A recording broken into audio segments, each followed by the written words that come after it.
Week 4 of the fantasy baseball season. Here's a few pitchers I would add off the wire this week. The first pitcher, Max Meyer of the Miami Marlins. Max Meyer only out there in 53% of fantasy leagues, and this most likely is the last chance for owners to go out there and get him. I know he's on a bad team in the Marlins that are rebuilding, going nowhere this season. Tough division in the NL East with the New York Mets, Philadelphia Phillies, Atlanta Braves. But Mayer's going out there, and he's pitching well so far in the year. 24 innings, 1-2 record, 27 Ks, a 2.63 ERA. 1.13 whip and 3 quality starts in the season. So Mayer's going out there. He's hitting the strike zone. He's getting outs. He's going deep into games, even being on a bad Marlin team.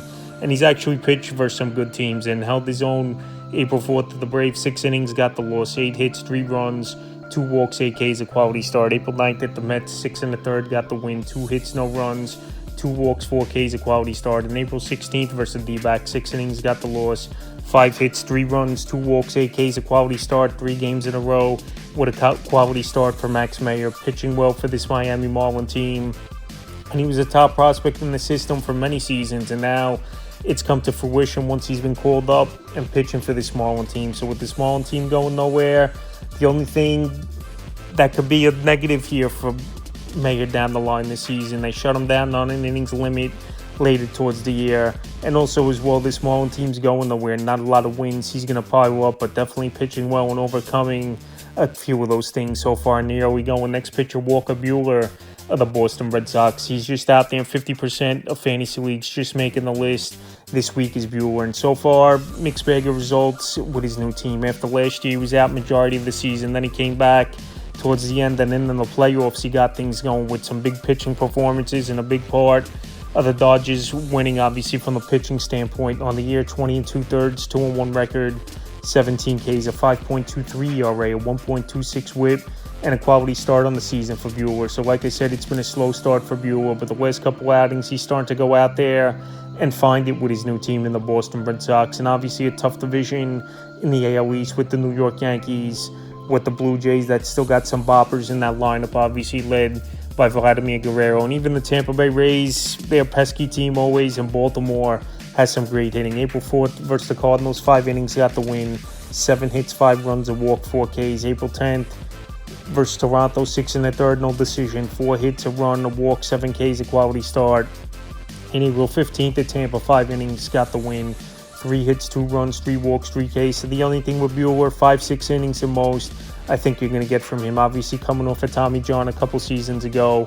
And there is a lot of games where he wastes a lot of pitches as well, Buehler. So right now, he's been mediocre so far in the early going. I know obviously his numbers for Buehler are over 5 ERA, but like I said, it's early in the season. Some of those numbers are going to be inflated, but the last 2 outings, I thought he's gone out there and looked pretty well. So this week, I would definitely give him an ad on the Warriors. Buehler, next pitcher, Jose Soriano of the Los Angeles Angels, out there in 55% of leagues. And Soriano's made the list a couple times so far in the early going this season. On the year, 25 2/3, 2-2 record, 20 Ks at 3.16 ERA, 1.25 whip, and 2 quality starts. I know this Angel team, another team, most likely not going anywhere this season. Soriano, towards the end of the year last year, we saw a good sample size from him, and he was pitching as a nice number 2 for this Angel team. And so far this season, a couple bad games here and then, some good games, and that's what you're going to get with the offense backing him.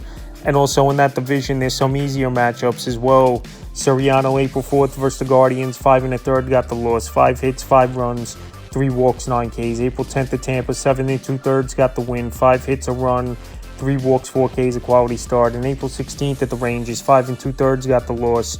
Gave up 10 hits in that one, 3 hits, 2 walks, 2 Ks. So like I said, it's been up and down a little bit for Soriano, but overall the numbers are still good. His next outing is Tuesday versus the Pirates, where we know they're one of the worst offensive teams in the league. They really can't score the baseball. And I think Soriano is going to be fine. Then he could be a nice 4th, 5th starter for fantasy owners and a back-end pitcher as well if you're in shallow leagues. But I think 10-team leagues or deeper, Soriano should be on because, like I said, he's going to give you innings. He's going to get strikeouts.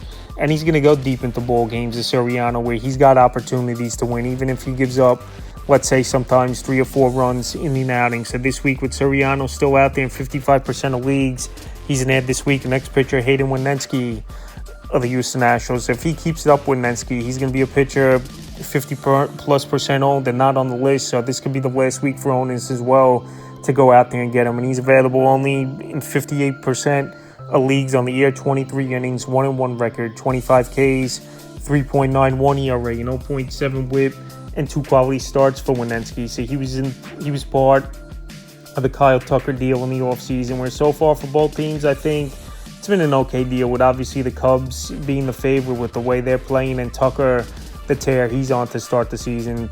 But like I said in other videos, Tucker's a free agent after the year, and if he leaves and the Cubs gave up some good pieces in Pardes, Cam Smith, and Weninski, then obviously Houston will win that deal. April 7th at Seattle, 7 innings, no decision, 3 hits, 2 runs, 5 Ks, a quality start. April 13th versus the Angels, 6 innings, got the win, 5 hits, 3 runs, 10 Ks, a quality start. And April 19th versus a good Padre offense, 5 innings, no decision, 6 hits, 2 runs, a walk, 4 Ks. So Weninski, so far, he's going out there, he's getting the job done. He looks good for the Astro team. The only thing with him, Lee could catch up to some of the adjustments he's made, and also as well, he don't have a lot of innings under his belt, is Weninski in the major leagues, where last season he was a reliever, only pitching 67 2/3. So already at 23 innings, hopefully he's stretched out and his stamina is good, but he's pitching good baseball, is Weninski, and definitely a pitcher to go out there and add this week. The next pitcher, Luis Severino of the Athletics. Severino, he was a good offseason signing, got the richest contract of a free agent in his history. And on the year for Severino, he's another guy, he's not going to get a lot of run support. He's on one of the worst teams in the league, even though I think the Athletics have obviously improved a little bit offensively over the last couple of years with some of the prospects coming up and making some adjustments in trades or even signing some free agents. On the year, 32 2/3, 1-3 record, 22 Ks, a 3.31 ERA, 1.04 WHIP, and 2 quality starts. So last season, he resurrected his career with the New York Mets with Severino. He pitched well and was healthy the whole season, and hopefully he stays that for this Athletic team, where, like I said, he got the big contract in the offseason, but this Athletic team, they're not going to go anywhere, I believe, this season. But Severino, he's been eating innings last season, and so far this season as well. He's gone 6 or more innings in 4 out of 5 starts on the year for Sevy, so he's been an innings eater, going deep into games, and even his latest outing, he had 8 innings. April 7th, versus the Padres, 7 innings, got the loss, 8 hits,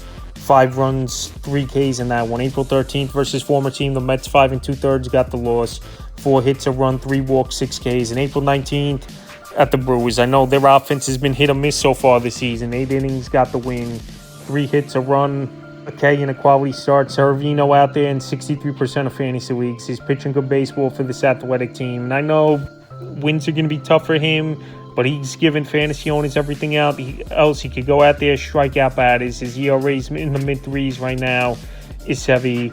And he's going to go deep into ball games, where we don't see that a lot from starting pitching, especially nowadays. So with him out there in 63% of fantasy leagues, I think he's a good add this week. The next pitcher, Grant Holmes of the Atlanta Braves. Grant Holmes, he's got a spot in this rotation with Spencer Strider coming back early in the week, and A.J. Smith-Shawyer sent down to the minor leagues. And Holmes, his next outing is today versus the Minnesota Twins. But Holmes so far this season, I think he's been pretty decent. On the year, 16 2/3, 1-1 record, 15 Ks, 3.78 ERA, a 1.14 WHIP, and a quality start. So although Lopez out for a while, I think Holmes, as long as he's pitching decent, he's going to be a mainstay in this rotation this season. And like I said, this Brave team, they're off to a slow start, no doubt about it. But these bats are going to start waking up a little bit, and they have over the last few games for this Atlanta team. And today, pretty good matchup versus Minnesota, but obviously we'll see what happens in the game. So Holmes, he's out there in a decent amount of fantasy leagues still. It's 66%. March 31st at the Dodgers, 4 innings, got the loss, 4 hits, 4 runs, 4 walks, 3 Ks. April 9th versus Philly, 4 innings, no decision, 3 hits, no runs, 4 walks, 6 Ks. And April 14th at Toronto, 7 2/3, got the win, 2 hits, 3 runs, 2 walks, 4 Ks, a quality start. So I think this Atlanta Brave team, they're going to turn things around. Their offense is too talented to be held down. And Grant Holmes, if he just isn't walking the ballpark, he's been a solid pitcher late last season and the one game this year where he wasn't walking more than 2 batters, and that one in Toronto. So today we'll see what he does versus Minnesota. But if he goes out there and has another good outing, even I know this Minnesota Twin team's banged up and one of the worst offenses in the league, I think Grant Holmes, he's going to be added in even more fantasy leagues and tough for Furones to go out there and get. So like I said, if he goes out there today, has a good ball game, I would try to beat teams to the punch and add him even as a probable as well. Next pitcher, Mitchell Parker of the Washington Nationals. So this national team, we know they're still rebuilding, but definitely way better this year than last season, where they got some of their top prospects up to start with them on the year. James Wood off to a monster start. Dylan Cruz on this roster. They traded for Nathaniel Lowe in the offseason, and they got a pretty decent pitching staff as well, I believe, is this national team. And so far, Parker off to a great start. 24 and a third, 2-1 record, 16 Ks, a 1.85 ERA, 1.11 whip, and 4 quality starts. So Parker, I mentioned him a couple weeks ago on this list, and surprisingly to me, he's still out there in a decent amount of fantasy leagues at 68%. So Parker's going out there. He's getting the job done. I know it's a tough division in the NL East. New York Mets, Philadelphia Phillies, Atlanta Braves, all good teams. Obviously, even though the Braves are off to a slow start, I still believe they'll turn things around. But Parker's going out there, and I know it's been some weaker teams on the slate, but hey, he's getting the job done and going deep into games. April 5th versus Arizona, 6 innings, got the win. 2 hits, a run, 4 walks, 2 Ks, a quality start. Then the 2 easier games. April 11th at the Marlins, 6 innings, no decision. 5 hits, 3 runs, 2 walks, 3 Ks, a quality start. And April 16th at the Pirates, 6 innings, tough luck loser. 4 hits, a run, a walk, 6 Ks, a quality starts. 4 starts this season, all quality starts. Tough matchup coming up Tuesday, April 22nd versus the Baltimore Orioles, where they're a solid offense. But like I said, Mitchell Parker's going out there. He's pitching well, going deep into games, 6 innings every game, quality start every game in 4 outings this season. And it's just surprising to me that he's still out there in a lot of leagues at 68%. So I know it could be fluky a little bit, but he's going out there getting the job done, and definitely a pitcher I would add this week. Next pitcher, Layden Roop of the San Francisco Giants. So Layden Roop surprisingly won a rotation spot at the back end, beating out Hayden Birdsong in this rotation for this Giant team. And so far, he's pitched pretty well. I thought his Roop on the year, 22 innings, 2-1 record, 29 Ks, a 4.09 ERA, 1.36 whip, and 2 quality starts.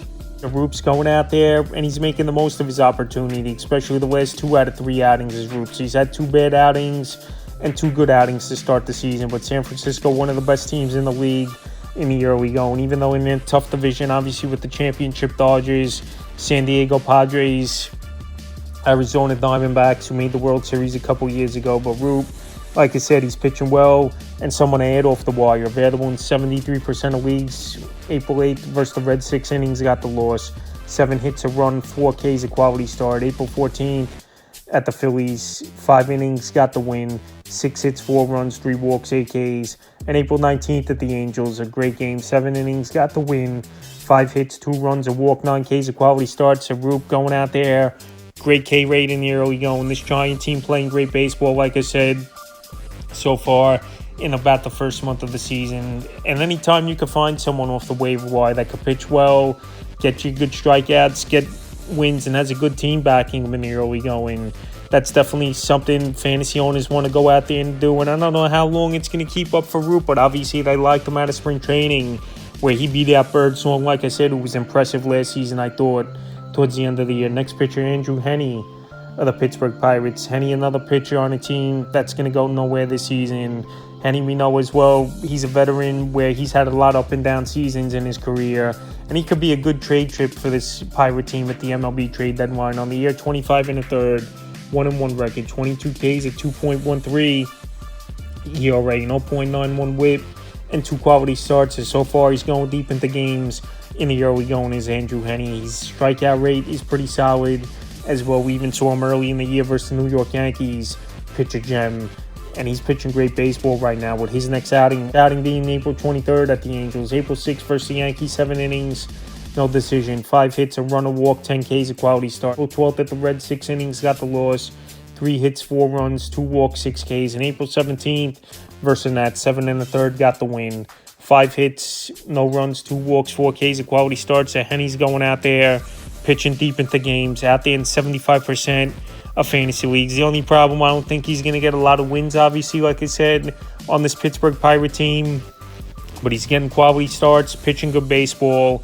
And like I said, definitely someone at the deadline that could be traded to a contender where his value could go up even more. So with Henny out there in tons of leagues at 75%, even on a bad Pirate team, he's a good ad this week. And the final pitcher I looked at off the wire is Andrew Abbott of the Cincinnati Reds. I mentioned Abbott last week as an ad off the wire where he came off an injury, and now first 2 outings he's looked well. Is Andrew Abbott on the season, 11 innings, 2-0 record, 16 Ks, a 1.64 ERA, 0.64 whip, and quality starts. Abbott's going back to a couple years ago where he's had high K rates in his ball games. And this Red team, so far, their pitching's been good. Hunter Green, one of the best pitchers in the league so far. And also, Nick Lodolo has been solid as well. Now Andrew Abbott to come back off injury to be that third starter in this rotation that could contribute. That's a big thing, I think, for Cincinnati in the Central. April 12th versus the Pirates, 5 innings, got the win. 2 hits, a run, 2 walks, 5 Ks. And April 18th, like I said, that K rate starting to come back like we saw 2 years ago and throughout his minor league career. 6 innings at Baltimore, got the win. 2 hits, a run, a walk, 11 strikeouts, a quality starts. His next outing's a good matchup on paper at the Marlins, April 23rd on Wednesday. So Abbott out there, still in tons of leagues, surprisingly. It's 77%, and he was a top prospect for many seasons in this Red organization. But last season, where he had a mediocre year, I think fantasy owners forgot about him and didn't have confidence in him. But right now, well, he's going out there pitching good, and looks like he's back to form from 2 seasons ago. Abbott definitely a pitcher to add this week, so that's a few pitchers I looked at off the wire for week 4 of the fantasy baseball season.